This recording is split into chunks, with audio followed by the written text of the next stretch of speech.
राज्यात विधानसभा निवडणुकीच्या प्रचाराचा धडाका सुरू असून प्रचारासाठी दिग्गज नेते येत आहेत. विविध पक्षांचे उमेदवार आपापल्या मतदारसंघात कॉर्नर सभा घेऊन पदयात्रा रॅली काढतायत. त्यावेळी कार्यकर्त्यांकडून फुलांची उधळणी, क्रेनद्वारे भला मोठा पुष्पहार घालून उमेदवारांचे व नेत्यांचं जंगी स्वागत केलं जाते.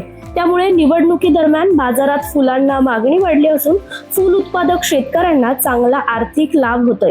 तसेच फुलांनी बनवलेला हार तयार करणाऱ्या कारिगरांना देखील रोजगार मिळत असल्याचं फूल भांडार विक्रेत्यांनी सांगितलंय.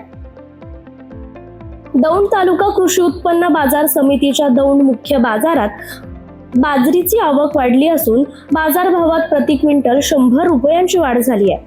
बाजरीची 664 क्विंटल आवक झाली असून त्यास प्रतवारीनुसार किमान 2100 तर कमाल 3600 रुपये प्रति क्विंटल बाजारभाव मिळतोय.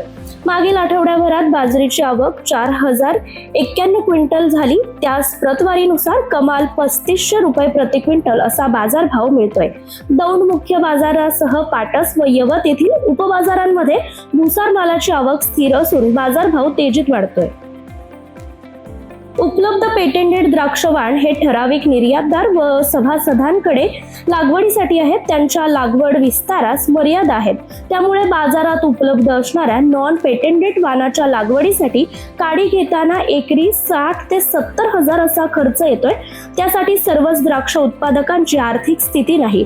तसंच काड्यांची उपलब्धता होण्यास मर्यादा देखील आहेत.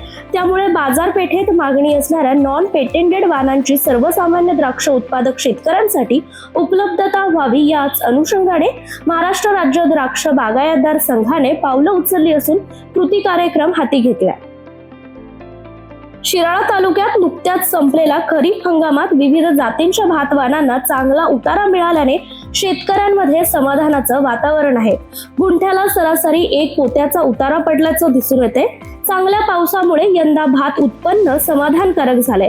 पुनवत येथील प्रगतशील शेतकरी महादेव बजरंग शेळके यांनी वाडा कोलम या भात वाणाचे 14 गुंठ्यात 20 पोती असे उच्चांकी उत्पन्न घेतले. त्याचबरोबर या भागातील इतर अनेक शेतकऱ्यांनाही समाधानकारक लाभ झालाय.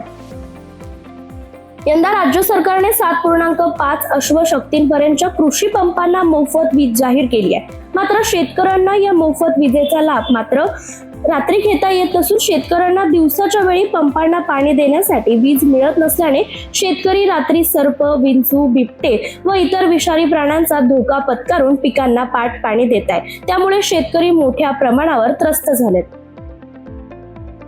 मक्याची विदर्भातील सर्वात मोठ्या प्रमाणात खरेदी व विक्री होते आणि यावेळेस यंदा बाजारात त्यांना चांगल्या दर्जाच्या मकाला 2165 रुपयांपर्यंत दर देखील मिळतोय. तर किमान दर 1520 रुपये होता. खरीप हंगामातील मक्याची आवक दिवसाला 3 ते 4 हजार क्विंटल पर्यंत होते. बुलढाणा जिल्ह्यात यंदाच्या खरीप हंगामात सुमारे 26,000 हेक्टर पेक्षा अधिक क्षेत्रावर मक्याची पेरणी झाली आहे. सरासरीच्या 125% ही पेरणी अधिक होते. सुरुवातीच्या काळात पीक चांगलं जुळून आलं होतं. मात्र ऑक्टोबरमध्ये ऐन मका काढणीच्या काळात पाऊस झाला. मलकापूर, नांदुरा, चिखली, बुलढाणा, मेहकर, खामगाव अशा विविध मका उत्पादक तालुक्यांमध्ये मक्याची कणसे भिजली देखील आहेत.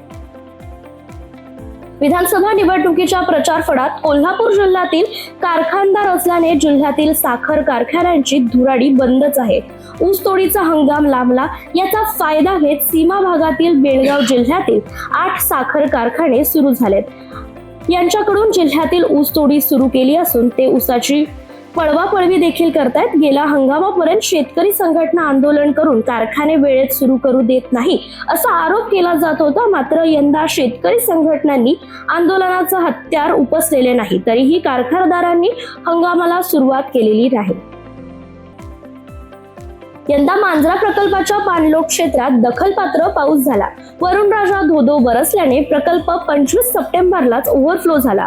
त्यानंतर पुढचा महिनाभर मात्र मांजरा प्रकल्प व्यवस्थापनासाठी उघडझाप करण्यात काळ सुरू झाला. तब्बल 25 वेळा दरवाजे उघडझाप करून पाण्याचा तब्बल 95.34 दशलक्ष घनमीटर पाण्याचा विसर्ग करावा लागला.